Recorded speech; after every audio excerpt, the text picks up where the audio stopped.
Shalom Aleichem. It's Thursday night, and we lit the first lichtele. It's Oil L'Chavhei Kislev, and we already lit the first candle, the first of 8 days of Yom Tov, of Chanukah, Chag HaChanukah. And of course we all know that the first day's candle is a little different than the other 7, that there's a whole question about why it's a nes, and there are many answers, including the nes of finding the Shem and the nes of winning the war and all kinds of other explanations. Be that as it may, Chanukah is about Pesumei Nisa, publicizing the miracle. And of course there's 2 parts to the miracle of Chanukah, and I guess I should mention this. I remember once I was at Achsidische Fabrenk. I was very to be at Achsidische Fabrenk with Rebbe Mendel Futafas Olav Shalom and Rabbi Khan Olav Shalom Zachinam Levadacha. And Rabbi asked Mendel to the tale in the Maaseh from Pan B'Machshava. It was a story that Chassidim knew. Of course, Rebbe Mendel had told it before, and Rabbi asked Rebbe Mendel to tell the story again. And Rebbe Mendel did. It was like Baimer Zeit, and he was being held in a place. In his words, was von dort mat Meshissen, they took you out to be shot, and his family had left the country, had no idea where they were. If I'm not mistaken, he said about himself he wasn't thinking, but he was thinking about his wife and children. And he was thinking he has to write a letter to the Rebbe, to the Perakim, but of course he was in no position to do so. So he remembered the idea of writing a letter b'machshava. I forgot what his precedent was, but he remembered that there's an idea of writing a letter to Rebbe b'machshava. So in his own imaginings, he wrote to Perakim Rebbe a letter. And the way I understood it was, he says, me forget about, I'm good. Was mit der Weib und die Kinder. This was the story. This was probably Tafshin Vov, 1946. Maybe Tafshin Zayin. He came from Russia in Tafshin Chav Dalet in 1964. And when he came, his family was living in England.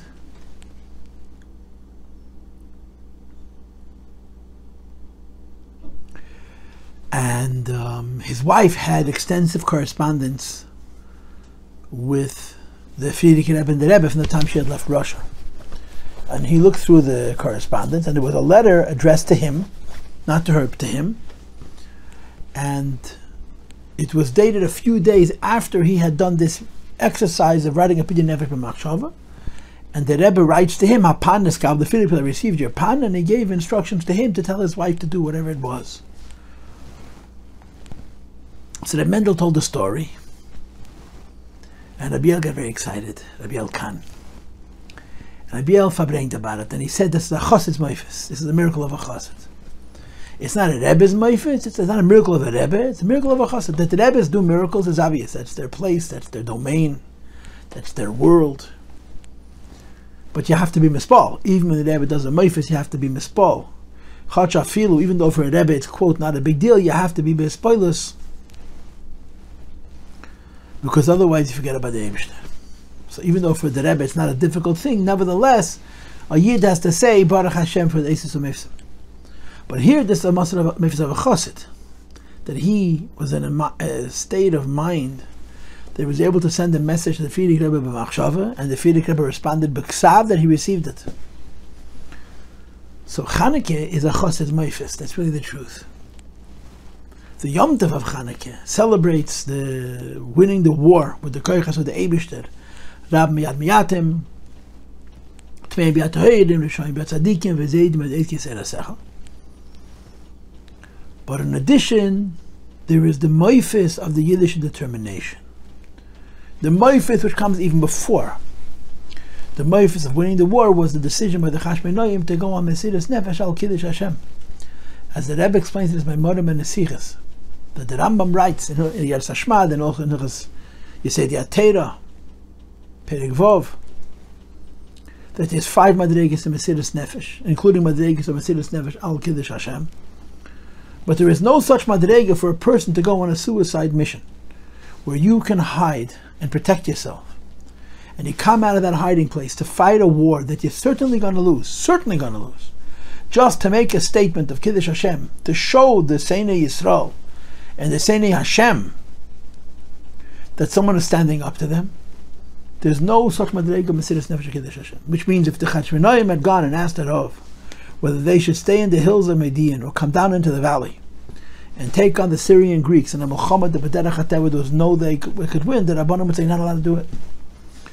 And the Chashmonaim didn't ask. And they went ahead and they did it. And then the Eibush made this unbelievable mess that not only did they survive, but they didn't win the war. They pushed the Yevonim out of the Beis HaMikdash, they pushed the Yevonim out of Yerushalayim, and ultimately they pushed the Yevonim out of Eretz Yisrael altogether. And it became the Yom Tov of Chanukah. And as the Gemara says, Lashon Ha'acheres Kovam, it took them a whole year to decide that it's a Yom Tov. And one of the explanations for why it took them a whole year was because there was a shaila, how can you make a Yom Tov out of an act of suicide? And of course the answer is the Eibishter made a nes out of an act of suicide, which is a raya that the Eibishter accepted it as a correct act, and it adds a new dimension of Mesiras Nefesh, a new dimension of Kiddush Hashem to Torah, which comes not from the Eibishter's Torah that Hashem gave us at Har Sinai, but from the Yidden's Torah, which the Yidden add to the Torah, which is the idea that Machshavtam She'Yisrael Kodma L'Chol Davar Afilu Machshavas HaTorah, and David HaMakash HaTorah Shal Ma'ilei HaKadosh Baruch Hu, that Yidden adds the Torah dimension of Yisrael Malkul B'Chidai, which justifies such a madrega Mesiras Nefesh Kiddush Hashem, which has no basis even in Torah. And this is the Yom Tov of Chanukah. It's a Chassid's Yom Tov. And like it says in the Maimarim, that's why the Eibush made the nes of the Shemen, which is arguably a nes Lamakne. There's no need for that nes, because you could bring the Shemen B'Tumah and the rest. And the only reason the Eibush made the nes, Lahares Chibasan Shal Yisrael, to show his love for the Jewish people, because of the Mesiras Nefesh that they had. So tonight is the first night of Chanukah. In other words, according to the Shita Sam'idi, the war was won today, although according to the Rambam, the war was won tomorrow. But the Yom Tov begins tonight and tomorrow, because we're celebrating the Chibasan Shal Yisrael for the Nes HaShemen, which was not a necessary miracle other than to show how much the Eibush endorsed and supported and acknowledged and recognized and gave credibility to the act of Mesiras Nefesh which the Chashmonaim undertook without consulting with any person. So good Yom Tov, good Chanukah, and of course therefore the Chanukah licht are on Pesach Beis Mibachutz and by night and on the left side, because since the Chanukah licht come from such a place of Mesiras Nefesh, they have the ability to be invited the street and the night on the left side, v'chuli v'chuli, ad dechal yeriga, the Talmudoy. Let's explain in all the Maimarim. So here we are learning Chassidus. This is what we do. We're Meifetz Mayanas Chutza with Hashem's help, and we're getting ready for Yud Shvat. So I gave a class, I guess it was 2 days ago and yesterday, on the Mamer, Tzidkas Bezeni Yisrael, Pir Zoyne Yisrael. I gave that class in a hotel in California for my brother's wedding. Now I'm back in New York, and I'm afraid the next class I'm going to give someplace else again. But the Rebbe, we're here. And we're going to be starting the Ma'amar Basi Legani Tafshin Chav Dal. It's a little bit early. In other words, Yud Shvat is 45 days away. But the people who are going to need the Maimarim from Yud Shvat right after Chanukah, I'm going to get ready pressure. Where's the Maimarim? Where's the Maimarim? Where's the Maimarim? So here's the Maimarim, here's the Maimarim, here's the Maimarim. So we did the Tzidkas Bezeni, now we're going to do the Basi Legani. Now Rabbi say, the last class that we did, the Tzidkas Bezeni is the Mamer before Basi Legani.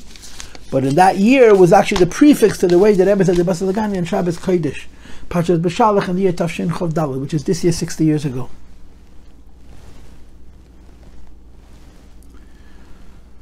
And we learned it. And when we learned it, I gave a long introduction where I not only set up the Ma'amar Tzidkas Bezeni Yisrael, but I also set up the Ma'amar Basi Legani. So I'm going to reset the stage again. I'm going to introduce this Mamer, but I'm going to be a little bit more brief or concise than I would normally be, because I'm going to go with the presumption that anybody who's listening to this class also listen to the Tzidkas Bezeni, which is the Hakdama to the Basi Legani, as the Rebbe said at Shabbos Kodesh, Parshas B'Shalach, Tafshin Chav Daled. Basi Legani is the Friedrich Rebbe's Tzavah, as the Rebbe explained it. The Rebbe was by the Friedrich Rebbe in Taf Reish Pei Gimel for the second time. When the Friedrich Rebbe said this very Mamer, in two Shabbos, Parshas Bo, he said 10 Perakim, Parshas B'Shalach he said 10 Perakim more. But then the Mamer didn't start Basi Legani, the Mamer started Hi B'Etzem Hayom Hazeh, Tzivos Hashem. In Tafshin Hey, the Friedrich Rebbe had a stroke. And after that, the Friedrich Rebbe stopped saying and writing Chassidus. And they used to do old Maimarim that were being reissued. It's hard to know how much of it the Frierdiker Rebbe did, how much of it the Rebbe did, but between the two Rebbes, the Maimorim came out. And the way the Maimorim were reissued was as if they were new Maimorim. In other words, the Ma'amar Basi Legani Tafshin Yud was not issued as a reprinting or redistribution of the Maimon which I had said 27 years earlier when the Rebbe's Gazuns and our Rebbe visited the Frierdiker Rebbe in the year Taf Reish Pei Gimel, but rather as if it was a new Maimon. And then when the Frierdiker Rebbe passed away, the Rebbe said in hindsight, this is the Tzavah of the Rebbe, the Shver, the Frierdiker Rebbe's will. And every year Yud Shvat, the Rebbe would say to Ma'amar Basi Legani. He did this for 38 years until Tafshin Mem Ches. Then the Rebbe and Chayim Mushka passed away, and in Mem Tes there was no Mamer. I remember how they asked the Rebbe to say a Mamer. Rabbi Yosef Nimoitin went over to the Rebbe, and he said, "Young Elaitab, make a freckle, bet the Rebbe sang a Mamer." And the Rebbe turned ashen white. He didn't want him to ask, but he didn't see the Rebbe. He was looking around. So he says, the Rebbe v'shet alein v'sadavton. So Rabbi Yosef said to the Rebbe, I told him the Rebbe knows himself what he needs to do, and the Rebbe immediately relaxed. You could watch the Rebbe's face. I was standing opposite the Rebbe. He was looking around. Oh, but ashtikel mazen is velach. He said, but I'll ask for a piece of cake. This was his way of asking. You know, the Biel asked him to ask the Rebbe. He didn't feel comfortable asking the Rebbe, but he did feel to make believe he's not asking by saying what he was told to ask and then telling the Rebbe he's not asking. But I remember the Rebbe's reaction when he said the Lighthub make a bet the Rebbe turned literally ashen white, and he said, "Oh, the Rebbe he said, yeah." The Rebbe said verbally, "Yeah, I do. I don't need help." Oh, but so first the Rebbe gave him one piece. Then he pushed a handful of. Then he walked away from the Rebbe like this here. Then the Rebbe took his tray and he flung it across the table, and the cake went, I don't know, 15, 20 feet. It was a gili ice pashtas.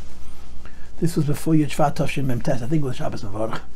And that was it. There's no more Maimor. Yud Shvat Basi Legani.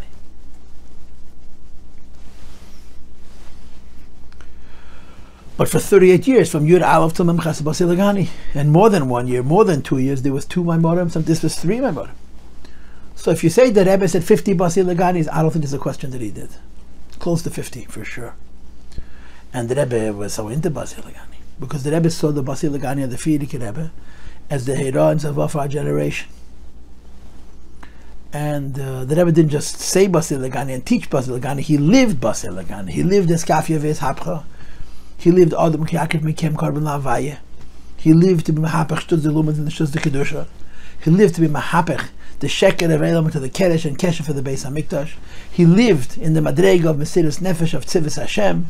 He lived with the idea of Machnas Asma v'Techsisei Milchama, and Mevaz Beis called the Eitzet, She'otzra Avesav, Avesav, and so on and so forth. The ideas of Basi Legani were front and center of the Rebbe's Pashat Derech and Avodah as the Nasi of our generation. So this Ma'amar Basi Legani is a foundational Ma'amar of the Rebbe, of the Rebbe's Nesias of our generation. And the Basi Legani, every year he said one Perek. He taught one Perek. In Tafshin Yud he taught the first Perek, in Tafshin Yud Beis he taught the second Perek, in Tafshin Yud taught the third Perek, and so on. And what would happen is, in the later years, he would always summarize from the beginning very quickly, and quickly get to the Perek where he was holding, and then he would the Yivayrech in that Perek.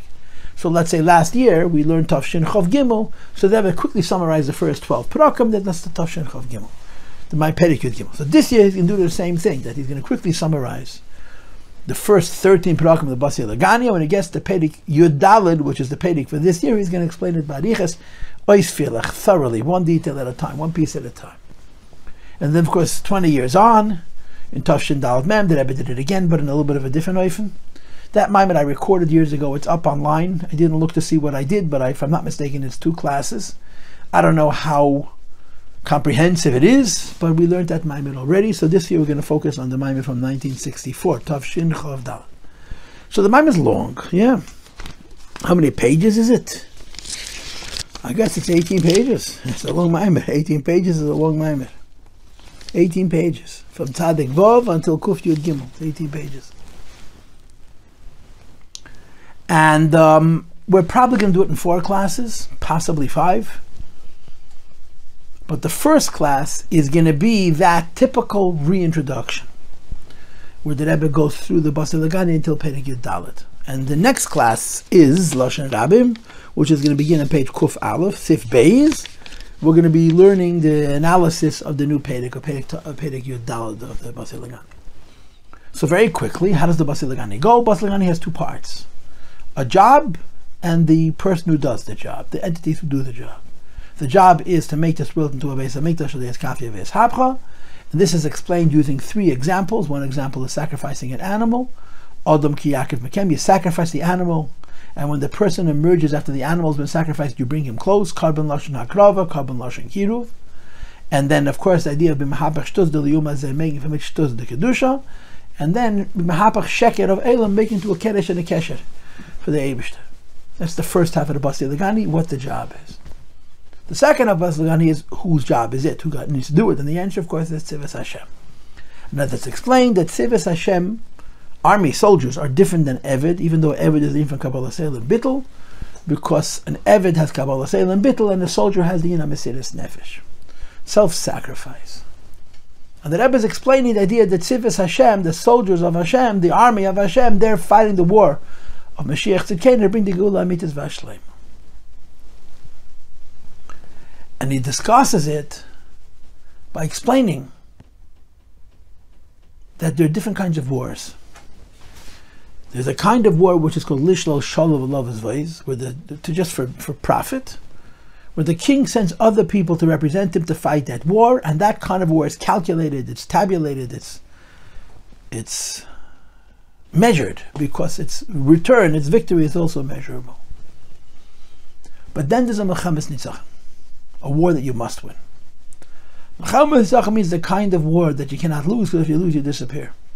Or as the Rebbe explained it last year or 2 years ago, Ma'amar Basi means that it has to be exactly as the king wants, precisely as the king wants. It can't be off by an iota. Maybe it was Pei Aleph. And Ma'amar Basi has different rules, because since the king cannot lose, there's no cheshbonos.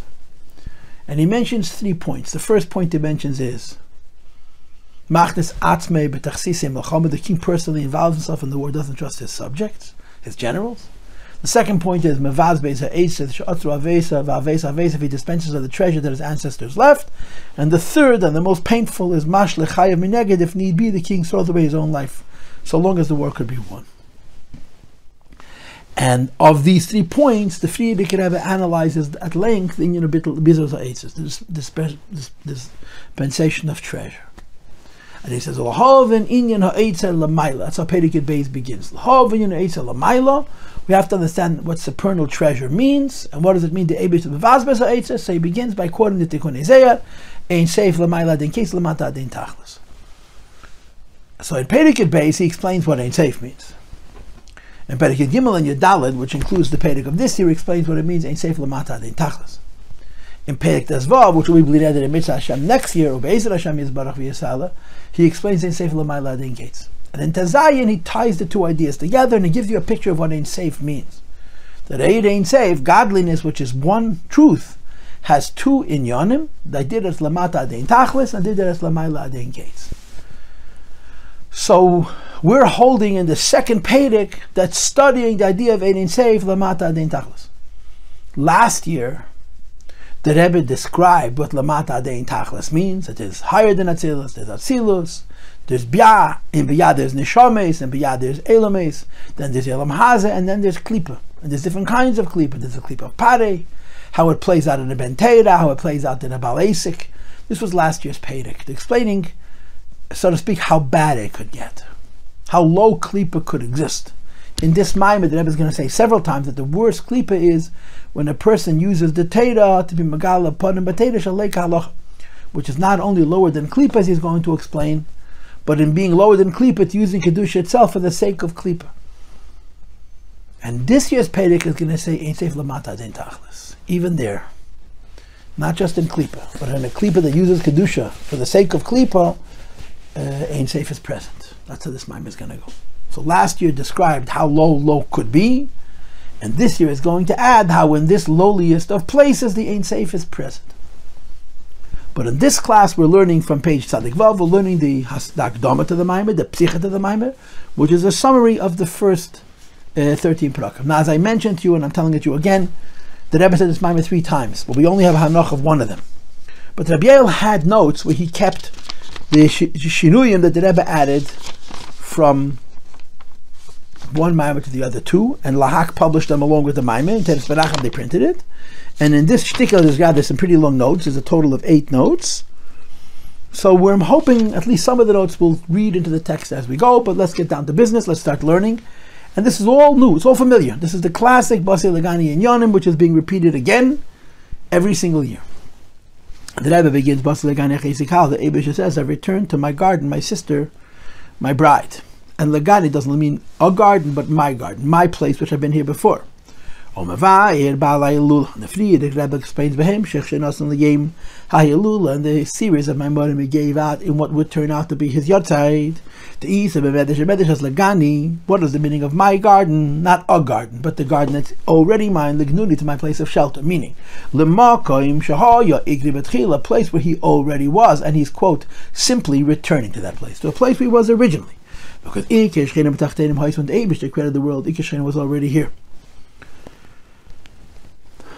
And Basi Legani means he's coming back, not coming, but coming back. The Bechil, okay, the Mechad origin for the original sin, Nebish was down here in this world. But this world was a paradise, this world was perfect, this world was Achar Abirur. It was crisp, it was clear, it was precise, it was exact. And the Kedusha could be here. And then, there was an Aveda. And first, and then later, the Shechina departed from this world. Ad l'rkiya shvitul, the 7th heaven. Of course, you want to add not just the Shechina depart, but the Gan Eden departed, because this world went from being a world which was mevura, a lambara, to being a elam which is me'urav, taruvis. So the klipa, which until the Chet existed, betachet hasiya, as the expression is, the sewer is backed up, and elam hazeh, which until then was yitzira, became asiya, and asiya hagashmi is the place of taruvis tevara. So Eibishter was pushed out, so to speak. Then tzaddikim came. They drew down and lowered the Shechina from heaven to earth. Each one to his avodah, beginning with Avraham Avinu, Achaba, Moshe Rabbeinu. The last of the 7 was Moshe Rabbeinu. Shehu Ashvi, that he's the 7th, and the Rebbe says here without a Segrayim. The Frierdiker Rebbe has it in Segrayim, and of course the Rebbe makes the Segrayim into the whole Mamer. All 7s are beloved. And he brings it down Aleph, from the lowest of the heavens to this world. That's the most important avoid. Look, it says in the first Mamer from Yud Aleph that the Karev Lana was the Iker. The Iker is the one who brings down the Telem Hazeh. And the Shechina came back at Har Sinai. Now you can right away ask a question. So who cares? The Eibishter was here and he went away and he came back. It's all good. And of course the answer is the Eibishter's return was only a beginning. Only a beginning. Because for whatever reason and for whatever explanation, the return of the Shechina was not the same as it was before. When he was here originally, the Eibush was in the whole world. When he came back, it was only in the Beis HaMikdash. And it's left to us to expand the whole world, to expand the Beis HaMikdash to encompass the whole world. So Basi Legani is Taka's story. I was here and I left and I returned. But his return is a beginning which is going to be completed to our avodah over the course of history of the world. Without much cause of this, the Pshat and the Pasek, tzaddikim yeshu aretz, tzaddikim inherit the earth, which is going to be explained to be Gan Eden, v'yishkun ad aleha, because they bring alakus into this world. Hanash tzaddikim, the tzaddikim, mamshichem, they bring down b'chin, the sheikh and ad marav v'kadosh. That's the meaning of the word v'yishkun ad aleha. They bring down ad. Ad is one of the many allusions to HaKadosh Baruch Hu into this world. It should be revealed in this world, and through this the Zeichet Gan Eden. That's the Pshat, tzaddikim yeshu aretz, tzaddikim zeichet hav Gan Eden. Ayadei shem mashkinim, hainu mamshichim, that the Shechina should be nimshach lamata ba'aretz. Now if I remember, and I wrote it on the margin, there is one of the Basi Leganis, which is, if you look up the Medrash, you'll see that he's analyzing the original form of the Medrash. These 2 psukim, there's the pasuk v'osel mikdash v'shachanti b'seichel, and there's tabat pasuk tzaddikim yeshu aretz v'yishkinu l'ad aleha. And if I remember correctly, v'osel mikdash v'shachanti b'seichel is being told to every Jew, and tzaddikim yeshu aretz v'yishkinu ad legos takan tzaddikim b'pashtus. And accordingly, if I'm not mistaken, the tzaddikim build the Beis HaMikdash, and you can do the avodah in the Beis HaMikdash once it's built. But here in the footnote he says that tzaddikim means, number 1, tzaddikim shebederis, number 2, tzaddikim shebechol deir, and the nachva mekom tzaddikim. So in this Mamer, Tzadikim mashkinim hana mamshichim doesn't mean tzadikim kipshute as it means in some other Basi Leganis. It means every single Jew. Who and how do we bring the Shekhinah back down into this world? And again, it shouldn't be limited only to the Beis HaMikdash, but it should expand to encompass the whole world. That they have etkfיא through the work of bending themselves. From bending themselves, they come to transform themselves. And of course, we're going to see the last Perakim of the Hemshech that the Rebbe is going to argue that there's a mile of etkfיא even over etkfיא, even though the etkfיא brings the etkfיא, but there's a mile in etkfיא over etkfיא. Through the avodah of etkfיא v'etkfיא istalik, it causes the manifestation of godliness on a level which is called histalkus, which the Rebbe translates as gili b'bechinas reimus. It's a full manifestation of lakus in a way that's called merumam. Yikar, the glory of HaKadosh Baruch Hu b'kula alman in all of the worlds. Translates the Rebbe istalik dafka, the presence of Hashem in this world is compared to histalkus. And histalkus is different than hislapshus, and maybe it's even different than ashra, but I'm not sure, which is gilui na'ile b'yetz. It's a very, very high revelation. So using the word histalkus doesn't mean to go away. The Rebbe says diva zogn histalkus meint avegens and proyom. They're crazy people, they're wild people. Because in the Ma'amar Basi Legani, histalkus does not mean to go away. Histalkus means to be a gilui in a bechin of reimamas. And this presence of Hashem in this world is brought about through the avodah of also limikdash v'shechanti b'seichem. Tzadikim yishu oretz v'yishkenu la'ad, which is etkfיא v'etkfיא. V'zeh close to inyan the v'shechanti b'seichem. And in general, this is the idea of making the Eibush live in this world, or this is the idea of making the Eibush live in this world in general. Shesh b'zeh beis inyan in pirushim. There's two meanings of the words. V'shechanti b'seichem. The first is hayna mishkan u'mikdash, that the Eibush should live in the Mishkan and in the Beis HaMikdash. That sham hoise ikir shechina b'tachteinu, because in the Mishkan and Mikdash, the Eibush, the ikir shechina was present. Once the Mishkan and Mikdash is constructed, which is the seat for the Basi Legani, it's the seat for the Eibush that returned at Har Sinai, and initially it was in Har Sinai Benigle, and then he was in the Kedesh HaKadosh Benissa, like it's brought in the Rabbana Pashas Truma, it's brought in the Ma'amar Chasidus.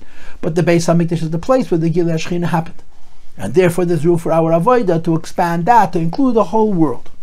Now I want to say this now because the Rebbe is going to mention it a few times in the Mamer that the Mishkan is called Mishkan. Beis HaMikdash is called Mikdash. And the Gemara says that Mishkan ikri Mikdash and Mikdash ikri Mishkan. Even though the temporary house of God is called Mishkan, and the permanent house of God is called Mikdash, but the Mishkan is also Mikdash, and the Mikdash is also Mishkan. And the Havana Shabbat is Mishkan is for the word Shechina, and Mikdash is from the word Kedusha. And the understanding that we have is that the Mishkan sits, it rests, Shechina rests, and the Kedusha hovers. So long as there's a seat, and on the seat the Shechina is sitting, the Kedusha, which is by definition Havdalah, exists in relationship with the world. It's on a level of Reimamas. And when the Beis HaMikdash is destroyed, Kutchabrichu Salak La'ela or La'ela, the Kedusha goes away, and the Shechina falls into a state that's called Gol Sashchina. But in the Beis HaMikdash, when the Shechina sits, the Kedusha hovers. And the meaning of the Gemara statement, Mishkan the Ikri Mikdash, or Mikdash the Ikri Mishkan, that the Mishkan is called Mikdash and Mikdash is called Mishkan, is that you should know that they're not two things. Every house of God was both a place for Shechina and a place for Kedusha. Even though, for whatever reason, we call the temporary house of God Mishkan, and the permanent house of God Mikdash, in the Mishkan there was Shechina and above it Kedusha, and in the Mikdash there was Kedusha because the Shechina rested first. And that's the pshat for also li Mikdash v'shechanti b'seichem in the physical Beis HaMikdash. But then there's a second translation, which is the avodah u'b'teicham b'teichel and b'teicham b'teichel. That not only Hashem should live in the Beis HaMikdash, which was done thousands of years ago, but Hashem should live in each person and each person's possessions and each person's homes. And Shayadei Avedah say through Yid's Avodah Nasabei Hashras Hashchina. And the Shechina does not only rest in the physical Beis HaMikdash, but it rests by every single Jew in their home, in their body, in their life. V'yishkinu l'ad, they should bring down a lakus, which is called ad. That neisef l'kach, in addition to the first idea. That calls Yisrael to the work of the Jewish people in general. We cause the Shechina and the Kedusha to be manifest in the Mishkan Agashmi.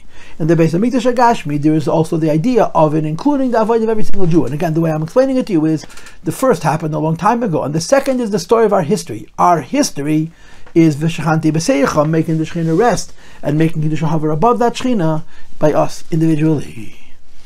So how do you make this dina le'isbarach b'tachtenim? How do you have tzadikim mishu aretz? How do you have also le'mikdash v'shachanti b'saycham? The answer is by fighting with the world, by being mevader of the world, by engaging the world. Also le'mikdash v'shachanti b'saycham. Etkefיא ואתהפכא. So the Rebbe continues and he says in Perek Beis, if you're looking at my text, it's page Sadik Zayin. It's the number 28. I kept the numbers from the Sitkas Pirzene. So our Mamer started with number 24. This is number 28. One of the most important Avedas in the Beis HaMikdash was Korbanos. And of course he immediately mentions Keteris also. The Pirish Korban, who the concept of a carbon is keyed if they're being closed, Bein Amata V'Amal, what's lower than higher, is assigned to the Rabbi Bechaya in the name of the Zeir. Of course, the most interesting part of this statement is the idea that the Rabbi Bechaya saw the Zeir. He has, in the Rabbi Bechaya is Lashon HaKodesh, there's no Aramaic. But he has a medrash that he calls Medrash Rab Shimon, and it's understood that this is the Zahir. And I didn't look the Rabbi Bechaya up, but I'm assuming that's what the Rebbe is referring to. But there's another thing that you have to observe. And this is that I was sitting and preparing, and I'm thinking to myself, if someone would compile all the little nuances that the Rebbe said, particularly on the first Perek of Basi Legani, but even on the first few Perakim, as the Rebbe repeated the Basi Legani over the course of 38 years. Remember, the first Perek is said in Tafshin Yud Aleph and Tafshin Lamed Aleph. Every year after that, he starts from the first Perek and gets to whatever Perek he's holding. And over those 38 years, there's an incredible number of little kvetches that the Rebbe brought out in the first Ma'amar Basi Legani Achei Kala. First Perek of Basi Legani, and this is the second Perek, but even here you're seeing a kvetch. The Korban has two translations. Korban means to sacrifice, and Korban means to bring clear. And the way you understand the two is Korban, sacrificing is the animal. The Nefesh Bahamas has to be sacrificed. And means the Nefesh Lakis has to be brought close. Or to say it in other words, when the animal is gotten out of the way, then the Adam, the human being, can emerge. When the behemoth is pushed out, then the mensch can come out, the Adam can come out, and that's a whole different kind of situation. This Mamer doesn't mention the Adam ki yakev mikem korban lavai being makev the behemoth, which is how it is in the Perek Beis of the Hemshech. The Rebbe talks about sacrificing an animal, and Mepnei Siba here the Rebbe chooses to focus on the bringing close. And there's no question these little kinds of details, if you're smart enough and deep enough, speak to each individual Basi Legani, each individual year of Basi Legani, based on the content of the Mamer and based on what's going on in the world and whatever other considerations that Rebbe has. But we move on. The first model of etkefיא ואתהפכא, which brings the Shechina Dakten into the world, is Korbanos. And the second model is, and we're starting now the second paragraph of Mamshech B'Hamayim, and the Rebbe then proceeds to continue with learning in Perek Gimel. Sheklolos in Yana Mishkan, this goes Perek Gimel Dal Den Hey, the Mishkan as a whole is Meshakal, so it's Krachim La Mishkan, that the Mishkan is made from boards, and it's Atze Shitim. Boards called Shitim, which means cedar, acacia, aimed in which are standing upright. And they're called Atze Shitim, even though the name of the wood is something else. Why are they called Atze Shitim? If they're Eres, because it's Eremes. That Shitim is Meloshen Shtus. Boards which conjure up, which represent, which are the theme of folly. Shtus means stupidity in plain English. You're not allowed to say stupid, it's not a nice word. So you say folly or foolishness, and no one knows what you talk about. No one knows what you talk. No one's offended, but no one gets the message. You see, being a shoite is shtus. It's not folly, it's idiocy. But idiocy is not a nice word. So you use edel averted, and everyone is very fine and edel, but no one gets the message. Shtus means stupidity. That sheet is meloshen netiyah because the word sheet in the shadish means to lead. He brings rise from the medaikim, which is stiyah b'derech hayosher, going off the middle road, which is the pathway of goodness. And the source of why a person does this shtus, or specifically the shtus which is about the mitavadas, is mitadah shtus. The dla'umat is the shtus of folly which is inside of a person. As the Gemara says, a person will never do an aveda by himself because it's a shtus. And nobody wants to be a fool. We all want to be righteous and reasonable and upstanding. So why would a person do an act of shtus? And the teretz is nichnas beiruach shtus. He's been overtaken by a spirit of folly. Now, of course, if you want to translate shtus in real English, a spirit of stupidity, temporary insanity, shtus. No one wants to do something which is bad for him and bad for the world. Why does he do it? Because he loses his mind. He has a lapse. It's a lapse of weakness. And it's a lapse of weakness to the extent that it's a decision based on that lapse. And it's called shtus. And avodah, the job of a person, la pech v'la is to transform and to make mizeh from the shtus d'liyuma zeh krashav lamishkan, boards for the Beis HaMikdash. And later on, of course, he's going to say later on this page that a person is neita lamatam and ashura. If a person falls beneath the line, they can't just go back to the middle. They have to go to the opposite extreme to create a little bit of balance. Only when you go to the opposite extreme could you later come back to the middle, can you come back to the center. And that's the avoid of shtus d'kedusha, which counterbalances the shtus d'liyuma. And he continues and he says, and now we're reading near the number 30, in the middle of page Tzadik Zayin, where he begins to chazer Perek Vav of the Hemshech of Gamdiyak b'teves Kroshim. The boards, in addition to be made from atzashitim, are called Kroshim, which means board. That Kedesh is ACS Sheket. Kedesh is the same letter as the word Sheket, except the arrangement is different. The word Kedesh is the Kuf first. It goes in order. Kuf, Rei, Shin.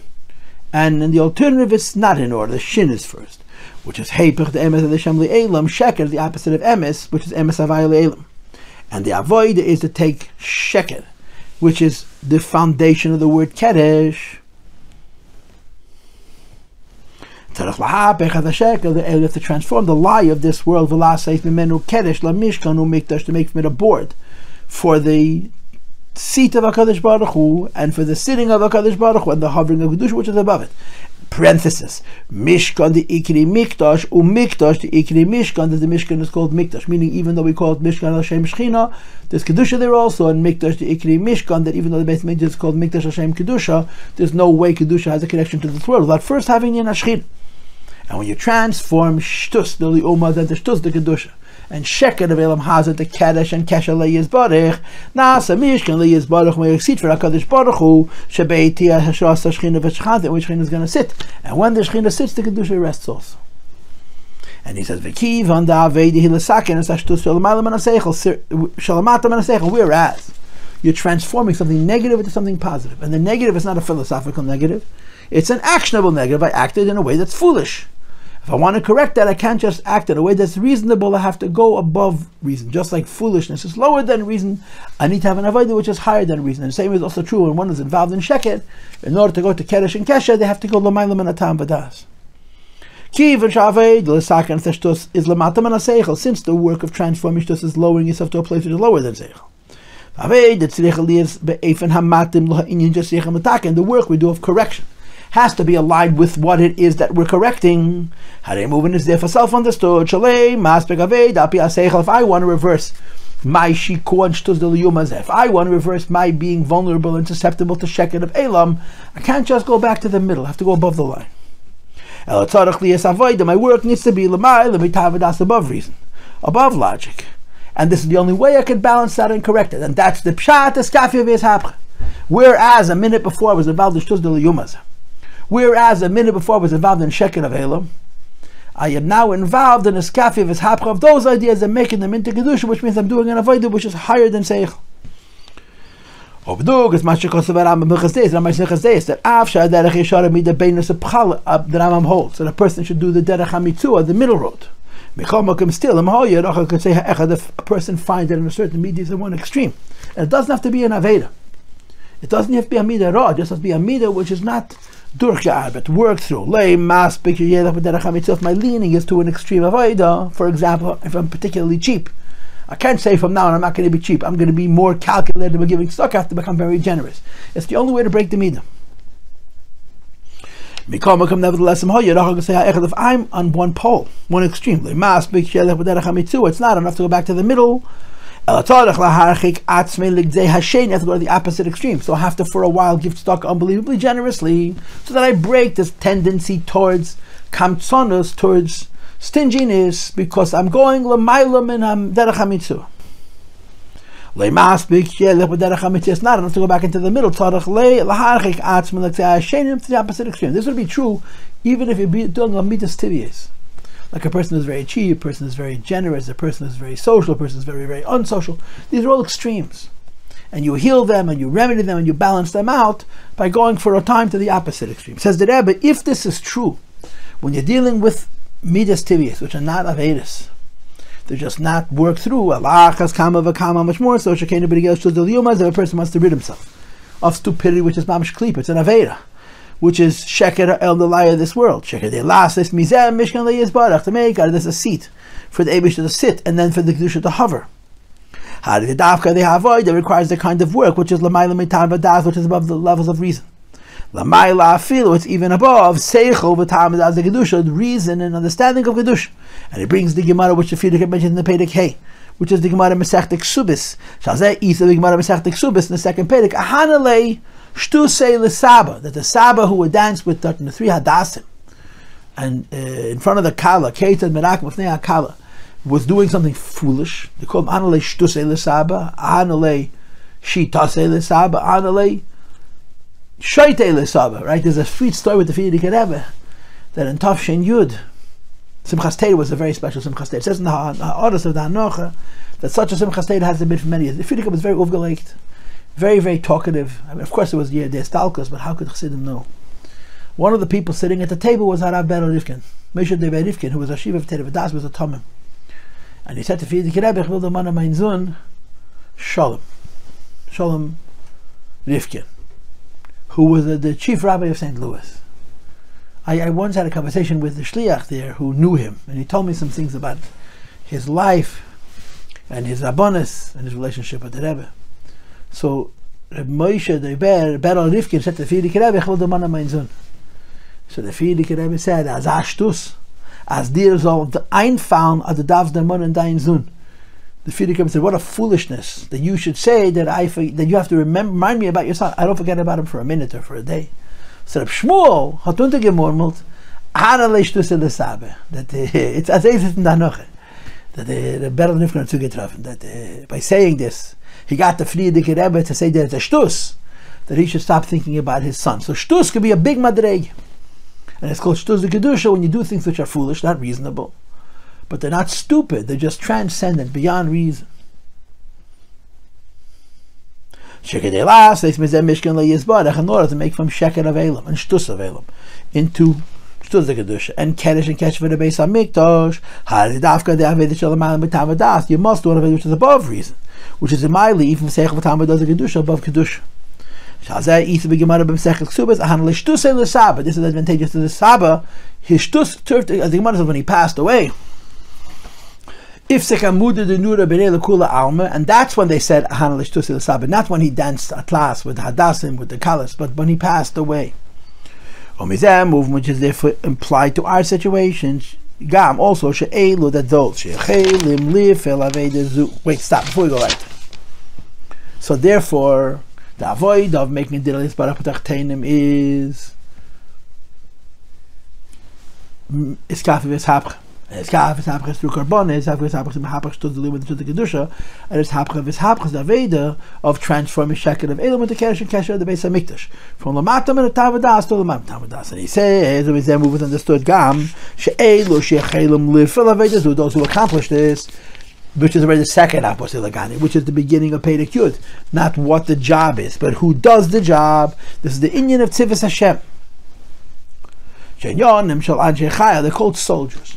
As I said to you, in many of my modern tests, there's a difference between an Eved and a Chayal, between a servant and a soldier. A servant is a Kabbalah Selnik, and a soldier is a person of Mesiras Nefesh. To make the Didale Isbarach B'tachtenim or the Etkfיא Ve'atahfekã, you have to be a soldier, ready for Mesiras Nefesh. And in the footnote base, he points out that Yetzias Mitzrayim is a Achonat of Matan Torah, and Matan Torah is when we're given the instructions of making the Didale Isbarach B'tachtenim. So from the time we were leaving Mitzrayim, which is preparing us Matan Torah, in anticipation of receiving the Torah, which is going to teach us how to build the Beis HaMikdash, and to be Mahapach, Shtus, the dlعומת, the Shtus, the Kedusha, and so on, we're called Tzivos Hashem. The idea of a soldier is Shabbatzava in an army, and then the Rebbe says in footnote 3, call Gimel HaPirushim B'tzava, and after that, again in them doho. They're not just ready for Kabbalah still, they're ready for Mesiras Nefesh. And Mesiras Nefesh means avodah shalamayim b'tam work which is above all limits. Kedei l'natzeach b'milchama, to win the war. And as I said before, we're talking particularly about a milchama which is not called milchama lish lil shalol v'lovos veis, but a milchama of mlchamas nitzacha. Hainu, this means if you're going to approach this kind of a struggle with reason, you can't win. The only way to win this war is to be ready for Mesiras Nefesh. And in modern times, it means not to be nispal from goyim and goyishkeit, and to finish the war that they started, and to Hamas, whatever is necessary. The Hamas should never even be able to think about hurting another Jew. Finish, finish, finish. But to do that against the pressure that the world puts on Eretz Yisrael, you have to have Mesiras Nefesh on the highest level. Is the union of every Jew.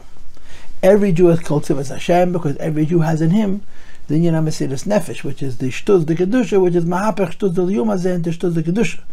And the idea of being Mahapech Sheker of Elam with the Keresh and Kesher of the Beis HaMikdash. Like it says in Tanya Perek Yotches, the most careless and light-hearted Jew is Muchen Limshter Nafya Gedusha Hashem, is prepared to be Mesiras Nefesh Kedesh Hashem. And this phenomena that I use right from Mesiras Nefesh Kedesh Hashem makes us not avodim but chayolim. Chayal, soldiers, who are ready for Mesiras Nefesh Kedesh Hashem. So there's a mlchמת Ntzachon, a war that you must win, and the king personally gets involved in the war. Machnas atzmei b'tzachsi say mlchama, and the king gives it all the treasure, bizbuz kol ha'eitzes, and of course masha chayav b'neged. But the ikar focus, the Mamer is going to be on the idea of eitzes. And now the Rebbe begins Perek Yudal. Once we establish that the avoid of etkfיא ואתהפכא, to make it dilis barach patachtonim, is done through the tzivos Hashem, he proceeds to describe the nature of the battle. Shebeshvil nitzachon ha-milchama, in order to be victorious in this war, which is called the Ma'amar Nitzachon. So you have 3 points. I wrote them. I scribbled them onto the page. First of all, the melech is machnes atzmei b'tachsi say milchama. Third of all, mashlich chayav mineged. And second of all, yashna inyan ha'oitzer, there's a treasure, sheneisne mulmayla, which is given from the Yebish, from on high. And he says, ubedugmas inyan ha-milchama eitzel melech basav adam. It's no different, it's comparable to how it would be physically in a war. That when the king is fighting a war, and it's one of those wars that goes to his very, very survival, shafilu ha'eitzes, even the treasure, shlei nogab hemados, they never touches. Not only his own treasure, of his treasure belonged to his ancestors, so precious to him. And he wouldn't even display them to other people to see them. In order to be victorious in the war, he risks his own life. Now, of course, in the original it says here it's he risks his life. And part of that dedication to the victory is that Mavaz is called he dispenses recklessly of all of his treasure. From the treasure which his ancestors had hoarded, had collected to win this war. That's why he wins the war. And on footnote Daled, the Rebbe adds a word. That's the purpose of a king. And the will of a king is to win. What makes a king is that he has a much higher measure of determination. And the greater the king is, the greater his midas hanetzach. And this midas hanetzach translates into this desire to win, as they say in English, at all costs. And it's negei yesem isichle, which is why he does things which are in him up yaseichel, including the bizbuz ha'eitzes. So he says a king is defined not by his governance. Other people can govern. A king is defined not by his wisdom, but by his tact, but by what he does at those rare moments that require a hardness and a determination, which has no bounds. Only the king has sufficient dedication, sufficient this determination to see it through at all costs, that only a king has because of his position, because of his relationship to the people, and all the rest, that empowers him to be sufficiently determined to make sure that the victory is won at all costs. And then the Rebbe explains what the meaning behind this phenomena, that when a king is fighting a war, he pulls out all the stops and he dispenses of all the treasure. It's because the idea of victory, of needing to win at all costs, is one of the midas and the neshama. It's midas hanetzach. Now, of course, you know that the neshama is divided up into 3 levels.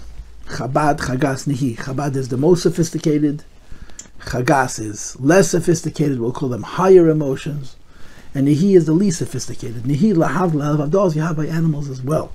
It's what they call in psychology the fight or flee instinct. It's a reflex, it's an instinct, it's survival. And practically speaking, the three midas of Nihi are not emotions that feel the significance and meaning of something, that would be Chagas, but the emotions that carry us through the hardships of life.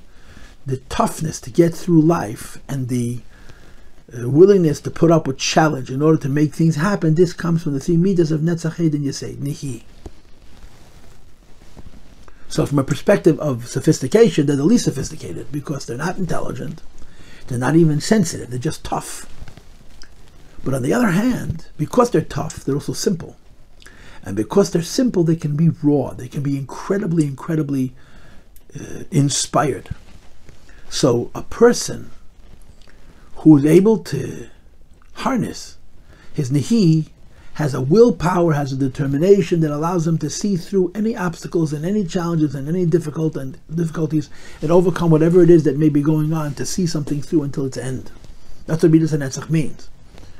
Now, on a superficial level, the more intelligent you are, the less likely you are to be in touch with your Nihi. The simpler you are, the less mind and heart you have, less distracted you are by more sophisticated emotions and inspiration, the more likely you are to have a stronger Midas HaNetzach. The king is unusual. He's very intelligent. He's very sensitive. But he's a king. His position as a king affects that in spite of how sophisticated and intelligent he is, his determination, when it's needed, is stronger than anybody else's. That's what the Rebbe explains. To the deepest levels of the neshamas. On the surface, Midas HaNetzach is part of the triad of Midas. Netzach, Yesed, which are the least sophisticated and the least sensitive. But on the other hand, they have a hardness and a strength that's so powerful that it goes to the very, very essence. And kings, particularly, are blessed with the powerful Midas HaNetzach based on what the position gives them. Similar to what the Gemara says, if you're a Talmud Chacham and you don't honor your position in a way that's vengeful and that's holding grudges, as a Talmud Chacham is not a Talmud Chacham. In other words, a true Rav can't just be a nice guy or Paskin Shilas. A true Rav has to fight and defend his Piskei Din, has to fight and defend the Torah on a level which is called Nikima and Netira. And the Rebbe says, this is not stubbornness, it's not megalomania, it's not ego, it's principle. And the greater the person, the greater the principle. Parenthesis, Elid is only Shanekima Vanatira, the vengeance and the holding of grudges by a Talmud Chacham, must to follow the conditions found in the Gemara and the Poskim, which of course means it's a Torah vengeance, not an egocentric vengeance. Says the Rebbe, if it's true, but Talmud Chacham was not a melech, how much more so a melech? Now, of course, you want to throw it right away. Man Malke Rabbanon, and the Rebbe says Malke means that every Rav is Eibishter himself. But here he puts a melech above a Talmud Chacham. Shenyani, who is the king, idea of a king is his head and shoulders, that means his chabad. And the first 2/3 of his chagas are higher than everybody else's head. Meaning, mystically, his brain and even the higher 2/3 of his higher emotions are above the intelligence of the average person, including his officers. He's incredibly elevated as a human being. Now, that elevation, on the one hand, gives him superior intelligence and superior sensitivity. And if you look at the world, you'll see that people who are super intelligent, super sensitive, are inhibited by their sophistication. It takes away, it complicates their ability to have clarity on issues. But by a king, it's not how it is. Or by a person whose sophistication is healthy, that's not how it is. By this king, with all of his intelligence, his midah of determination is incredibly hard. Because of this midah, it's one of the kochas hanefesh. Because of his determination, and he is even such treasure. He doesn't allow people to see them. Not only does he now break all of his own rules and open them up and give them, he splurges, he gives them away in what would be considered, from a financial point of view and from a value point of view, reckless. Because when he has to win, he has to win. He distributes them to the officers who oversee the units, the groups of soldiers in the army. The commanders of the various soldiers. However, the purpose is not for the generals.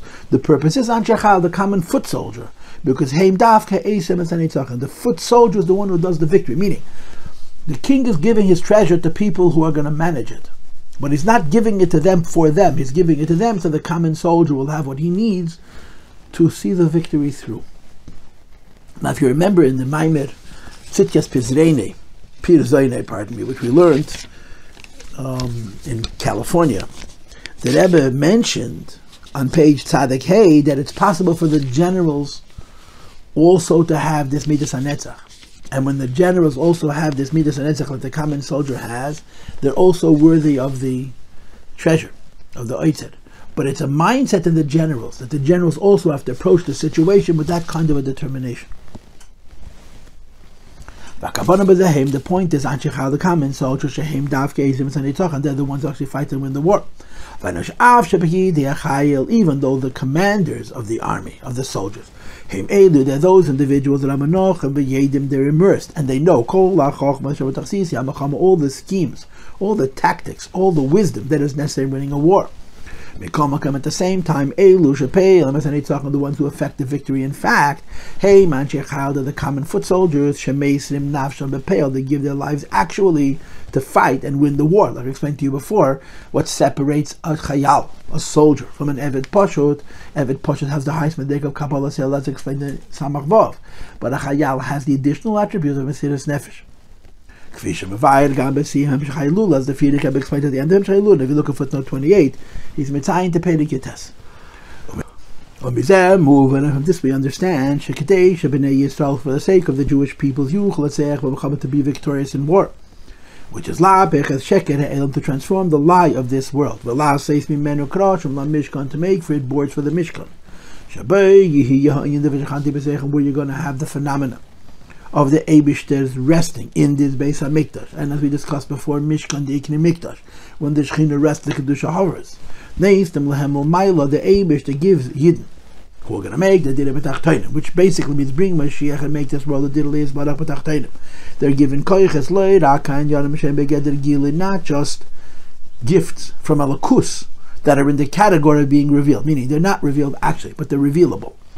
Even the kinds of things that they're parallel in this world, who inyan ha'oitzed is the phenomenon of treasure.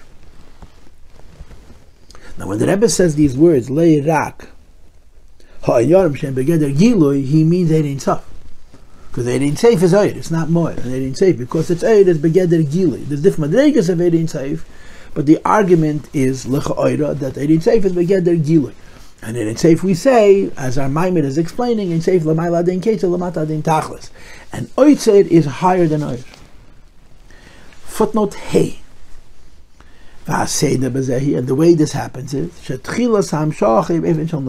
beginning of the bringing forward of this treasure, both from the perspective of the soldier, and both from the perspective of l'mayla, starts out be'efen shel nekuda as a single point, which is the Mesiras Nefesh on the soldier's behalf, and the koyach to have Mesiras Nefesh on the king's behalf.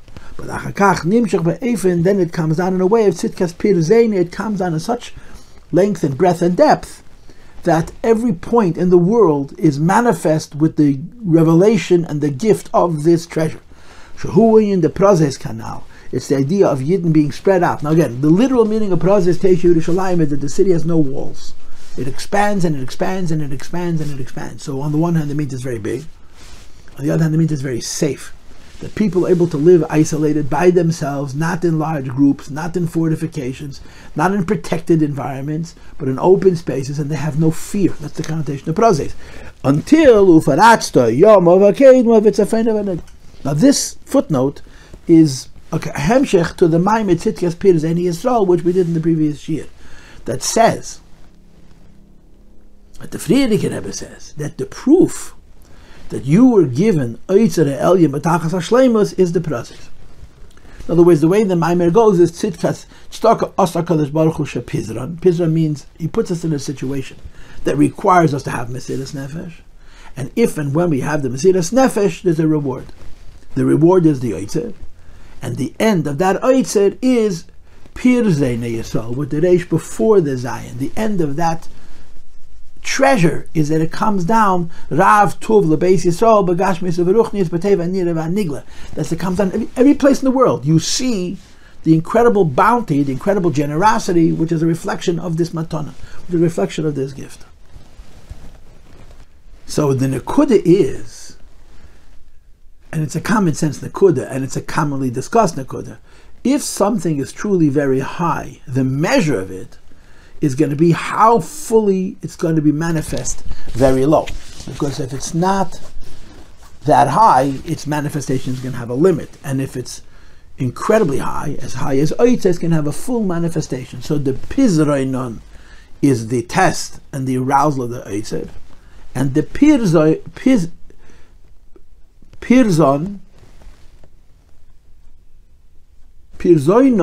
is the manifestation, is the schar, is the full realization of what the Oitzer is. Now let's go back to the text. Second line from the bottom of the Pnim on top of Tzadik Tes. It's hidden away and sealed from the eyes of all seers. Except for himself, the king himself, because it's so deep. Not only is it not the madrega of Gilui, but Paltiel, it's higher than the inyan of Gilui. Even the phenomenon of Gilui, which is in the very highest madrega. So, but I would think to say is that Gilui is like the lowest madrega of Ein Seif. Inyan Gilui is the second madrega of Ein Seif. And Darge Gilui is the third madrega of Ein Seif. You have in the very first page of the Basi Legani, it's based on the Mamer of Samachvov near the end. Hikoftu, I think it is. That there's the Gilul Atzmei B'Shvil Ha'elamis, which is the Makar of Mamala Kalam, and Gilul Atzmei, which is B'Shvil Atzmei, which is the Makar of Seviv Kalam, and then Etzem of Ein Seif. So there's Gilui, there's Inyana Gilui, and Gili B'Darga Yeser Ayena. All of them are Madregas and Oir, Ein Seif L'Mayla, in case L'Mata De'Tachas, which our Mamer is discussing at length, and Oir is higher than all of that. And he says in footnote Vav, which explains on the avodah side, right? Everything goes in a duality. The Eibush reveals an Oitzer, and the Yid reveals the Oitzer of Yid Shamayim, the Yina Mesiras Nefesh. Shagam Kesher Avodah, from the human being side. When the Yid's Avodah is B'chol HaGiluim Shabenafshi, all Madregas of Gili in the Neshama. Adin Ketzi Adin Tachlis, that in Avodah he's revealing his Neshama, the very highest Madregas of Giluim of the Neshama, and the Tzidkas Pirzei Yisrael Mamer, which we learned before. In other words, the California Shir. This includes Yechida. Yechida is considered Giluyim in this Mamer. It's not sufficient. Shari calls any kind of Chamisha Shemus Nikra La Avodah, what's an Avodah of Nefesh, or Ruach, or Neshama, or Chai, and again in this Mamer, or Yechida, where we are defining even Yechida as a Madreg in the Neshama, a Gili in the Neshama, a Tzir and a Metzias in the Neshama. So when you're serving Hashem in any one of those 5 levels, you're accessing in your Neshama something which is part of Erev Gili. And if it's part of Erev Gili, it's not part of Kamas V'chas. It's not part of treasure which is never revealed. Since from on high, what's given to us is above the very phenomenon of Erev Gili. Like I said before, there's Gili and there's Inyan Gili, and Gili B'darga Yeser Al Yena. And Oitzer is higher than all 3 of those things. Tzadachli is Kain Gam Lamata. It becomes mandated from us in our lives to access in our Neshama Madrega, which is above all Madregas of Gila Sharei Tzadikim, Daimon Lebedim, Yidna are parallel for the Elikus. And as the Rebbe said in the very, very beginning of this Maimon in the footnote, that Tzadikim goes on the Tzadikim Agadelim, the Aves, and the Meisha Rabbeinu, and so on. Then it goes to Tzadikim B'chol Der B'dei, and then it goes on Va'amir Kulam Tzadikim. The Rebbe explains, when dealing with tzaddikim, when they serve Hashem in a reasonable way, since he's serving Hashem in a limited way, he's involved because he has a form, he has a definition, and limited avoida conforms to that particular person's tziyur and mitzias, which is parallel to the avoida. It's only a gili over that person is. It's not enough in order to access the midas and nitzachin in the person to match the midas and nitzachin shalmai, which is revealed, which is the union of oitzer. It's not enough to serve Hashem and love with your whole heart, which means even the nefesh habahamis, but the way it's in your heart. It's not even enough b'chol nafshecha, which goes on your whole guf, the way the ahava is manifest in the whole guf. You have to serve Hashem on a level of complete infinity. And complete infinity here means higher than any gilui, even the gilui of Yechidah. Because Aved is the true concept of Chol Meidach as explained, the famous sugya of which doesn't mean to do the will of Hashem, because when you're doing mitzvahs at a level of B'chol Avavcha, you're also doing the will of Hashem. Means you're creating the will of Hashem. As it's discussed at length in Samach Vav, you're creating a new will. Each time you do a mitzvah on a madrega of Yechidah, on a madrega of B'chol Meidach, it's a Yehiratz. And that's the oitzer in a person, which elicits the oitzer l'mayla. Shehu inyan Mesiras Nefesh, which is Mesiras Nefesh. And of course, Mesiras Nefesh has madregas. We're talking about Mesiras Nefesh al kiddush Hashem without any cheshbenis. And there's another point. This is a very interesting nekuda. She'inyan zeh, that this idea that a yid reveals his power of Mesiras Nefesh on the level of a chol meidecha, to access his Eitzer, which is going to reveal the supernal Eitzer, or because the supernal Eitzer revealed, he is able to access his Eitzer, which is the Aved of Mesiras Nefesh. It's Leirag Bebchinas Mahadir Min Mahadir. It's not enough that this Mesiras Nefesh is his Avodah for the Eibishter. I could serve Hashem in a limited way, and I could serve Hashem in a level of Mesiras Nefesh. Even serving Hashem in a level of Mesiras Nefesh is not enough. I have to be determined to defeat the enemy. Look, Elashenegea V'Dorosh. It matters and it's required. Bishvil nitzachon ha-milchama neged dla'umat, that it's necessary to the victory against the enemy. Meaning my kavana has to be not just to serve Hashem at all costs, but to defeat the enemy. If it wasn't that I appreciate that there's an enemy and I have to defeat that enemy. In other words, it's not enough that I'm learning today and doing mitzvahs per se, but that I have to have the mindset of defeating the enemy. Yachaliyas, it's possible that there should be inyan shal'umah, a category of klipa, which is the suga yesatach, in the lowest possible way. And what is that? Kfi shemavad b'Mamer Perek Gimel is explained in Perek Gimel, which is the Perek of last year, Tafshin Pei Gimel. And we're going to talk about it later about Arichas. She'efsher chalila, it's possible, God forbid, shebekeach ha-teda, that using the powers of the Teda itself, a midvad halacha, one speaks of dvad halacha, which is heipech ha-teda, which is against the Teda. And I mentioned this to you earlier in the class, that the Rebbe holds that Beklal, when he does an event, this is Tanya Perek Chav Dalet, it's lower than klipa. The klipa that Hashem created, including shorosh klipas atmeis legamre, is bad, yeah? And the yid that does an aveda, yitush kadbach, is even lower. But in the avedas that a yid does, when we say yitush kadbach, there's kama madregas. It can be in yani reshus, it can be yani iser, and then it can be this. When you're using the Teda itself to fight against the Teda, the Rebbe sees this at the very bottom of the barrel. When you're using kedusha to fight against kedusha, in the inyanim, where we say that a yid who's doing an aveda is worse than an aveda itself, worse than the klipa itself, it's the lowest. Heipech ha'inyin de kel machatatim. It's the opposite idea of kel machatatim, which is of course part of the Mamer Tzidkas Perzeni Yisrael, which the Friedrich Rebbe said by the Rebbe Sheva Barachas, which the Rebbe repeated before, that machatatim is the word mechitza. They're able to discern between kosher and treif, tami and tar. Who the measure for this is the measure of one's ability to know with certitude. Tame and Tayatayat is the ability to teach it to other people, to be concerned with other people. And I think the oimek shebedavar is, it's not just a question of teaching it to other people, it's a question that when I'm teaching it to other people, I access a deeper koyach. Like it says in the Samach Vav Take, when he speaks about Ben Shenase Eved, Amar Rabbi Akiva, Neach Tzamach Zayin, the Ben Shenase Eved means Kabbalah Sel Limud HaTeira. How could there be Kabbalah Sel Limud HaTeira? Teira is Gishmak, and the answer is only one thing. When you're paskening halacha, and someone else is going to make a decision on that basis, and if you're making a mistake, there could be Chas V'Shalom, you can have it on a terrible aveda, it's a krisis or worse. and you're afraid to paskin, and you paskin nevertheless, that fear brings into your limud atayda the mile of eved. So here you have it in the Madrega of Mesiras Nefesh, that when you are mechatzitz and beimashav, meaning you're able to paskin halachas and teach it to others and carry that responsibility of teaching it to others, in that circumstance, you're accessing the keach ha-Mesiras Nefesh, so that you should be protected from the idea of using keach ha-teda to be oimed var halacha, which is heipech ha-teda. Kivon sha'alimud hu etzli, since that person learns. So why does one person fall into the trap of chalila shabekeach ha-teda oimed var halacha shu heipech ha-teda, and another person not fall into that trap, and instead he's keil mechatzitz and beimashav? And the answer is, the first person hasn't gotten the message of the Kabbalah sale needed to paskin halacha. He hasn't gotten the message of the Mesiras Nefesh needed to paskin halacha. The kivon sha'alimadu, that's his learning. Turn to page kuf. Again, the footnote. Who inyan sichli bavad is intellectual alone. Yochel adag b'sichla heipech ha-teda, can use his mind to say against it.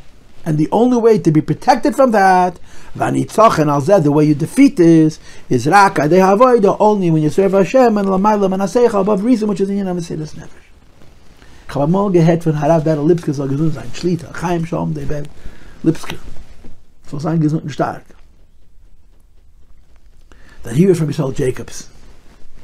As in Lubavitch in the Zelta Meise, that the Shach, the Sifsei Kohen, the Shach, Pshapsi Kohen wrote a commentary on Shulchan Aruch. And amongst his Sfarim is also on the Chesed Mishpat, business law. He had a very hard life, and he traveled a lot. And you're talking about an age where there was no pictures, and there was no other means of identifying people. So people probably didn't know who he was. And amongst his many hapatkois, he came to some city, and he got involved in some kind of financial affair, and he ended up in a dispute with another person. And they came to a Rav. Now the Rav didn't know who he was. So they're doing it in Torah. And the Rav is hearing the tightness of this one, the tightness of this one. And as soon as the Rav is trying to give his opinion, the Shach shows him what an Hamaratz is, and he maps the flow with him, and he shows him this is what he's talking about, and the halacha is like him. Now this Rav, when he realized with whom he was dealing, he was overwhelmed. But you're not allowed, once you get in, you're not allowed to get out. Right? Once the dayan gets involved, he cannot withdraw. He has the option of not getting involved, but he doesn't have the option of withdrawing. So he says to the Shach, I'm no match for you. I can't be I'm really not entitled to sit at the table where you're one of the people who is being tried. But I just want you to know there's a sefer that was recently published called Sifsei Kohen. And in that sefer, Sifsei Kohen, it says that you're wrong and the other person's right. Who wrote the Sifsei Kohen? The same Shach. The same Reb Shapsei Kohen. So when he tells him this, the Shach stops and thinks, and he realizes that it's taka true. He paskin in his own sefer of halacha the opposite of what he was now arguing in court. Why? As the lashon that you have in the yem bas is negeya. As is negeya chatmanzach. The tightness that you have in the shas, and how can a simple lady know those tightness? The answer is as a negeya. And he had to, of course, concede that I'm the Shach and I wrote that sefer, and you're right and I'm wrong. This is the vart, the sakona of learning Torah and coming away with an understanding of Torah which is neged halacha, shaleika halacha, is incredibly strong. In other words, the vulnerability to this possible kind of error is considerable.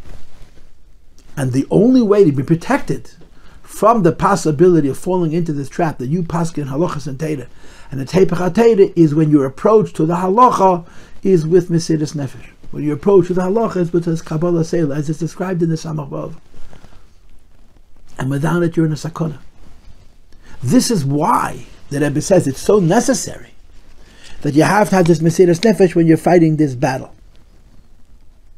And part of the requirement of the Mesiras Nefesh in fighting this battle is not only having a Mesiras Nefesh to do the right thing, you have to feel the Mesiras Nefesh need to defeat the wrong, to defeat the klipa, to see the klipa as evil. Otherwise, you can't approach it properly. And that's the idea of Midas HaNetzach. The Oitzer Shel Yiras Shamayim, the Oitzer Shel Maila, which is above all Giluyim. So in this footnote, he's saying basically that there's the Giluy in the person, and there's the Giluy Shel Maila, and then there's the Etzem Shel Maila, and the Etzem in the person, and any kind of Madrega of Giluy, until the Madrega Yeser El Yena, is not enough. If you want to access Eitzer Shel Maila, you have to access Eitzer Shel Neshama, which is the deepest Madrega in the essence of the person. And now we go to the top of page Kuf. V'hinei. Now that we explained that winning a war requires Bizbaz ha'Eitzer, and Eitzer means revealing something which is hidden. And hidden means that it's above any concept of Giluy. Both in Avedas Ha'adar, what it says in the footnote, and in El Kus, it says in the Pnim. So the Rebbe now continues to pay the Yud Beis. The highest level of Giluyim is the Giluy of Ein Seif L'mayla Ein Seif, something which is revealed, but revealed in a way that it has no end and it has no purpose. It's beyond the purpose. And Oitzer, which is Kalmas V'chosom, is going to be higher than this. And he brings the Shteit in Mamer, in Perek Yud Beis, from the Tikkun Ezer, in order to explain Lahavin Inyan Ha'Eitzer L'mayla, Mashakos, the Tikkun Ezer says in Kabbalah, it says in Zer, that Ein Seif L'mayla Adin Kates L'mat Adin Tachas. Or sometimes there's Ein Seif L'mayla Mayla Adin Kates. Godliness is higher and even higher beyond an end, and it's lower and even lower beyond the purpose. I was teaching this to my students in school, and they asked me what is the meaning of Ein Tachlis. I said Tachlis means a purpose, and you can run out of purposes, and you're not going to run out of Ein Seif. You can run out of reasonable things or reasonable bases for all kinds of phenomena, all kinds of revelations, and the Ein Seif is going to exist when there's no more Tachlis. The very concept which is called the Kabbalah Oyer, moving it's understood within Yonah Giluy, because light means Giluy. Now, because the criteria, the purpose of light is the need of revelation. Again, you know from the Samach that I mentioned before that there's three madregas in there, which is called Giluy, Mamala Kalam, Helam, which is called Semev Kalam, and Etzem Avedi, which is a Malam Megader V'Giluy, Malam Megader Helam V'Giluy. All three madregas are called Oyer, and all three madregas are at least Megader Giluy.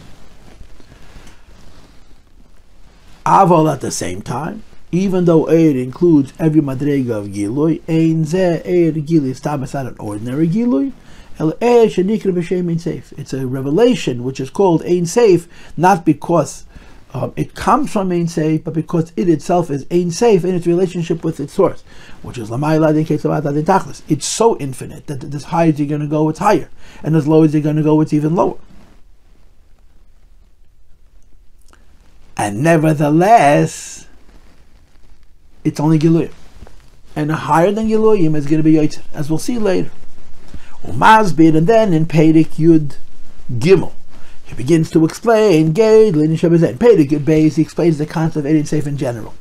And the Mamer from Tafshin Pei Beis, from Perek Yud Tafshin Chav Beis, was a very haskol. The Mamer, it's all the sugya of Ein Seif. You have in Samavav and so on. Amen Amor, all the different Eidla Nekudis which you have in the Sfarim, that the Rebbe Zalgazunzain in his Mamer collects in the Mamer of Tafshin Chav Beis.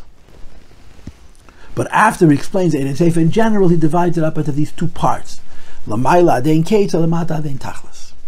And he continues, Umazbir Geidl Inyan Shabbazen. He wants to explain what godliness is, and then, of course, after that, to explain how Eitzer is above all of that. Hachel Mebira Inyan L'mata Adin Tachlis. But first, explaining the notion that godliness extends low Adin Tachlis. So right away, the Rebbe says in the footnote that even though the Lashon of the Tikkun Ezer is first L'mayla Adin Kates and then L'mata Adin Tachlis, so the Perakim reverses the order.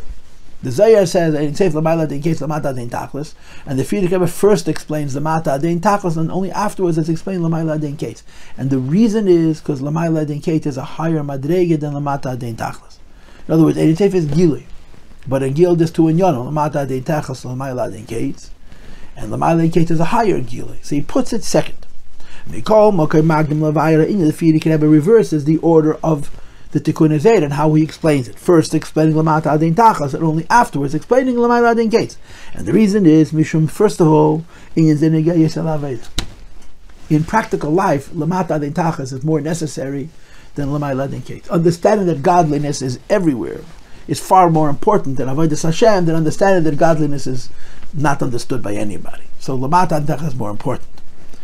And second of all, by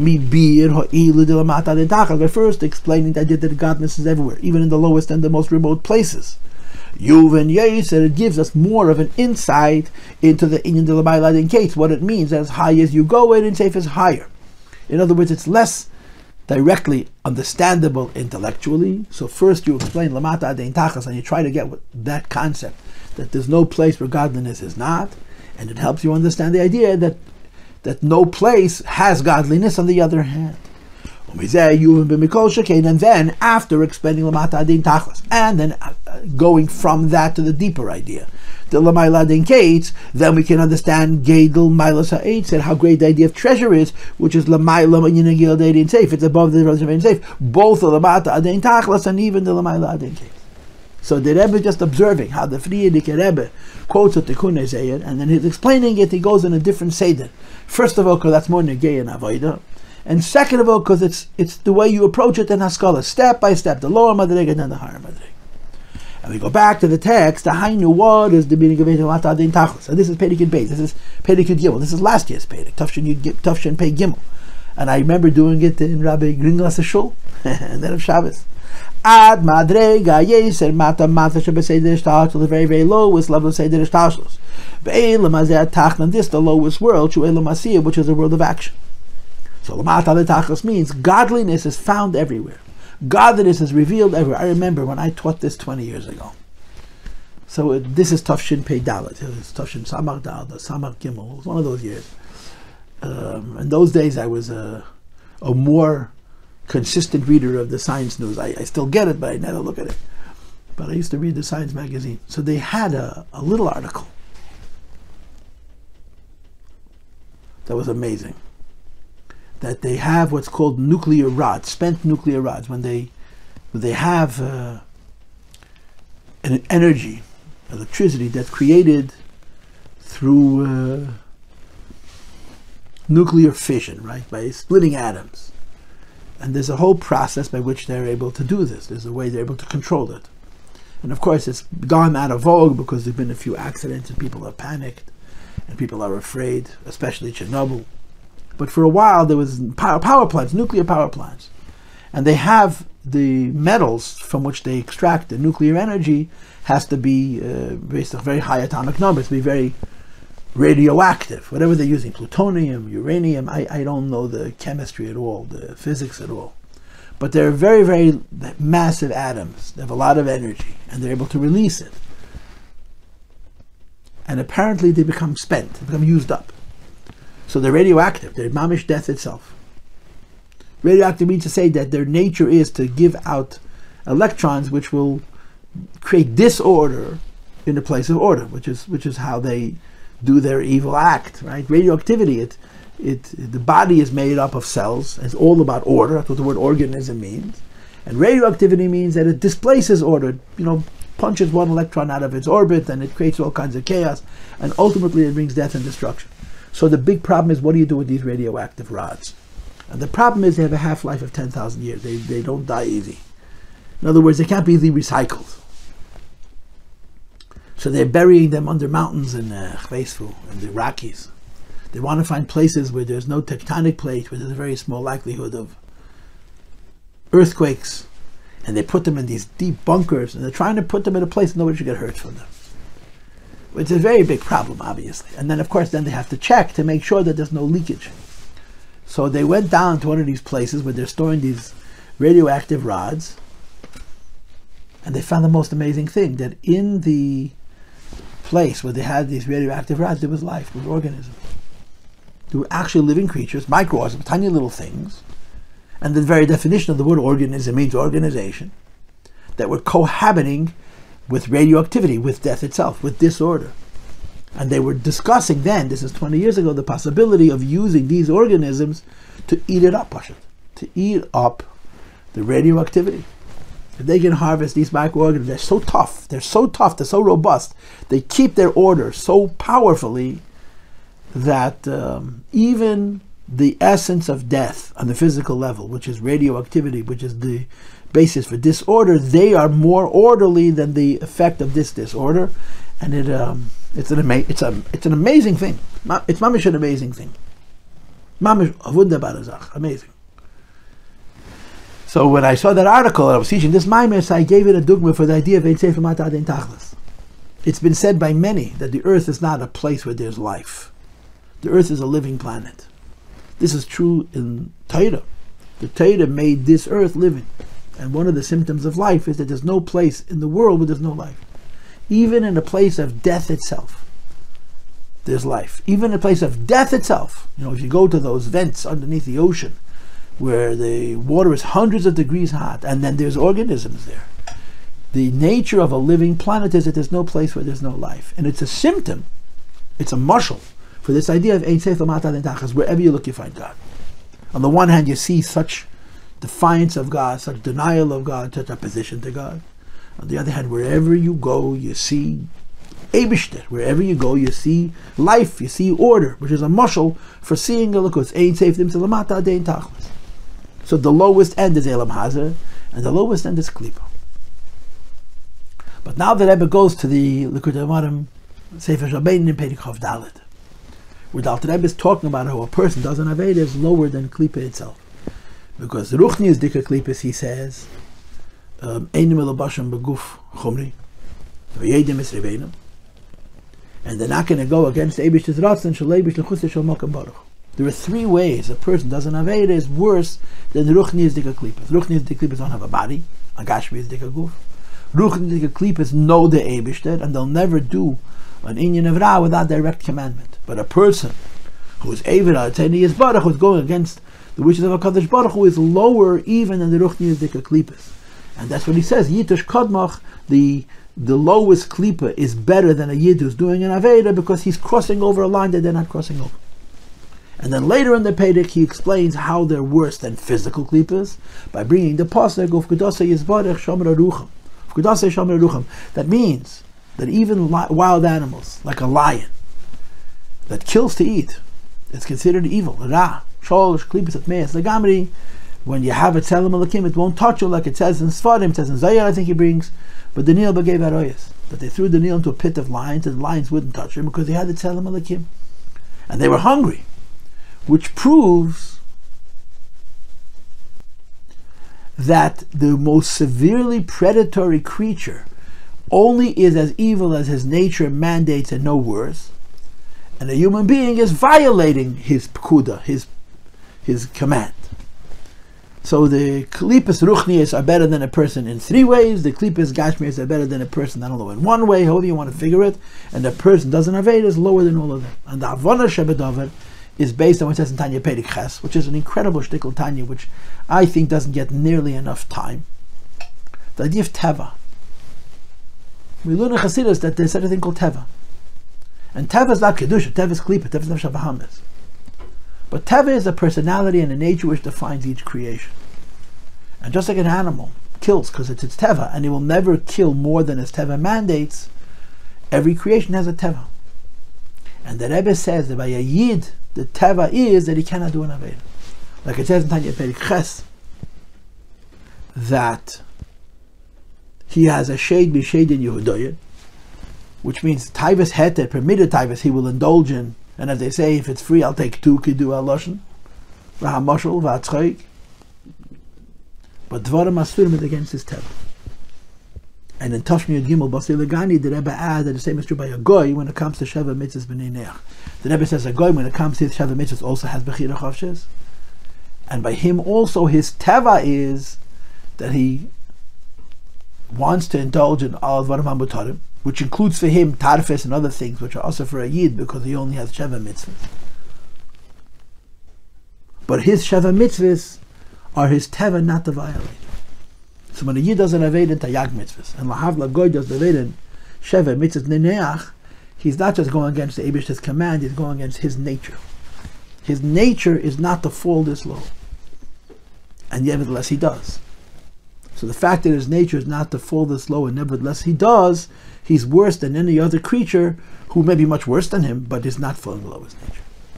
And this is the pshat that ha'adam ha'eva atzeni yizbarech is gerua miklipa ukilu kefer ba'achdus yeis. He's closer to the idea of He's closer to being an atheist and saying that there's no God at all, even than Sholosh Klipos Atmeis Legamri.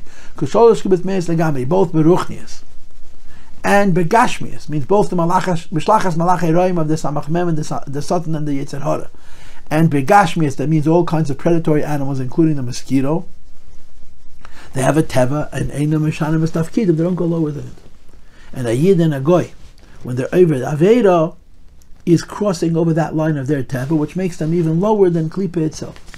And that's what the Rebbe now says. And let's read from the beginning. In this world itself, not only does Ein Seif reach the Kedusha in this world, and the Klipas Noige in this world, Klipas, even Klipas, and the Rebbe means complete Klipas, Sholosh Klipas Atmeis Lagamri, which is Rubik Kulira, Ma'ate, Mura Beshecha, the Nitatalaki is Choshach. Shagam Heim Shura Mela Masiyah, in as much as they're part of Ela Masiyah, Ein Seif reaches them as well. And of course, later on, the Rebbe is going to explain that the Ein Seif reaching them as well is not the pshat that he's there also, it's that if he wasn't there, they wouldn't exist because he's creating them. But then he adds even more. If you say to me, in addition to all the above, there's something else. That afilu in yonim shelamatim aklipa. There's some things which are lower than sholish klipas atmeyes lagamri. Now let me just throw in one more maramakam, that the Tzemach Tzedek has a Mamer called Achtas Hashem. And when you learn that Mamer, he leaves you with the impression that when the Eibishter created the world, he created Kedusha, which is Bittul. He created Klipas Neiga, and he created Sholosh Klipas Atmeyes Lagamri, which are different degrees in lack of Bittul. And they're both Klipa, but they're different degrees in Klipa. Klipa Revias, which is Madrega Memutzas, and so on. But he did not create atheism. Because Klipa, Avodah Zarah, says, the idea that there's no God at all, Hashem didn't create. Man created it. And that Tzemach Tzedek in the last Perek of Achtas Hashem is asking if the Eibishter didn't create such a lowly Klipa, how is man able to create something that the Eibishter didn't create? And he gives the mashal from Shaidas, which we're going to have in a different context later on in this Mamer. That we're able to create Klipas which are lower than the Klipas than the Eibishter created. And that's what the Rebbe is saying here. Like it says in Tanya, a person who sins and goes against Hashem's will is garu pachas harbe miyed. He's worse and lower a lot than Klipa itself, because Klipa is Yedei Esiveni, and he's not Aver on the Bura Shalakadosh Baruch Hu. He's not going to do anything Shlei b'shechutz Shamakam Baruch Hu. In other words, he's not going to be lower than his teva of Ra. And a Yid is. The Gemara says, as if it's represented at the very lowest klipa that the Eibishter created still has the idea. It does what it does based on its teva. And a Yid who's violating his teva in doing the Aveda. And we befedish mean the teva of the Nefesh HaBahamis. That it's a shade, mishaded you doing, and it doesn't want to do Avedas. When it does an Aveda, it's lower than these klipas. Because klipa is fulfilling the purpose which it was created. Not only when you talk about klipa as a protection for Kedusha, which is how it was Kedamachet, that klipa was shemeres lepri rather than machasa lepri. And the Gama Klipa, even Klipa which is against Kedusha, which is Masis Umafata, that seduces and drags away a person. Lava, let's say, is Barach to transgress the Eibishter's will. That's what the Eibishter mandated to do. It says in Zayan, Tanya, Sof Perek, Chavtes, Perek Tes. The Moshe Zayna ben HaMelech, that it's there just to test us, and that we shouldn't listen. And we should overcome it, and we do the right thing. So therefore, even this klipa, whose job it is to make us do an aveda, is b'maal tivi hamelech. It's fulfilling the king's command, and our job is not to listen, and our teva is not to listen. And therefore, when a person does listen, when a person sins and goes against the Eibishter's wishes, which means he went against his teva, because the teva of a yid is not to be avid in Yom of Isser. The teva of a goy lahavla is not to be avid in Yom of Isser. When it comes to the Sheva mitzvahs b'nei neach, harehu lamatam is even lower than this. So now we're dealing with Eirei Seif Lamata Dein Tachos, not just Nelam Hazeh, not just in Klipa, but in the Aveda. And the Yid does an Aveda, and Lahavla Goy does an Aveda, is Garua or Pachas Harbe Yesem Yimenu. But then he finalizes. B'zeh guf, when you say that when Yid does an Aveda, he's lower than Klipa itself. Yashna is the number of madregas. There's Eifen Shuchetu Peshe Ben Yonim Shal Uma Ze Ben Yoni Rishos. He sins, and sins spitefully in things that are from Klipa or Rishos. Now I would humbly change the order around, and of course, who are we to say the Lashon Hara? But first, Rishos is higher than Lulumaz, because Lulumaz means Isser. Rishos means Taivas Het. That says in Tanya in more than one place, Perek Zayin, other places. Baby Het, baby Isser, you have a Perek Yates. That being able, indulging in Taivas Het and Bigdakus is also Ever Atani Baruch, because the Eibishter wants us to do everything. And this person is not doing it. So when Aveda and Yon Rishus, it's Heter, it's Mutter. But it's not L'Shem Shamayim, it's also Yed Levisha and Gimel Klippet at Meis Legamre. So based on what it says in Perek Chav Dalet, it's lower than the Klippa itself. And then Lumaz, that means Isser. But lower than doing an Aveda and Taivas Heter. And lower than Aveda, doing an Aveda and Taivas Isser, is a Yid who's Magala upon a Mater Shalei Ka'alocha. Ach yesh negam, Eifen Shalamata means that something even lower than doing an Aveda Bein Beheter and Bein Be'isr. Which is, Shemishtamish Bein Yoni Kedusha, use Kedusha itself, Kedei La says, Heiper, Rotzen Ha'elyon, to the opposite of the Eibishter's will, and in footnote Chassi says, Tzelem Behechel. And what is that when you're using the Teda to Paskin Shalei Ka'alocha, like the Rebbe mentioned on page Tzadik Tes? That when you're Paskining Halacha against the Teda, you're using Teda to violate itself, and the basis for it is that you're lacking the Nikud of Nitzochen and Mesiras Nefesh and Kabbalah Zil. And he brings Shazehu, that this Madreg of an Aveda is Kemashal Eiches Bereish Shal Melech, grabbing the king's head, Umaridi Lamata and dragging it downwards, or Teirid Ponder Betech Beisakitze Molei Tzeya, Vishim Asayim Betanya, the Rebbe says, V'chul doesn't want to spell it out, you're putting his head into a Beisakitze. Now, I must observe, and I wrote it on the margin here, that is a shtikl shvedekite, because in Tanya Perek Chav Dalet, he brings this mashal for any Aveda. The Rebbe Zogazan then seems to be saying that this is a mashal for the worst of Avedas themselves, which is the person who's using Kedusha for Heipach HaKedusha, which is the Chayra Ashtik El-Estir of Tzadok Bir. And on top of Kafav, the Rebbe concludes, about Mamer, it says in the Mamer, Shebekeach HaTeira, using Teira, Eimet Var Allah, Shebekeach HaTeira, is Allah against the Teira.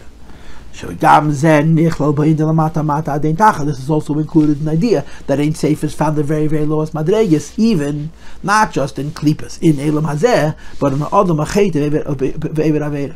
And even if the Chet Ever Aveda is not just in Ner Rishus, but it's also in Yoni Isser. And it's not only in Yoni Isser, but it's in Yoni Magal upon the Shul Kalach. And then he finishes Ad Kan HaMavur, this took almost 2 hours, almost more than an hour and a half for sure, this Shir. And this is the review of the first 18 Perakim.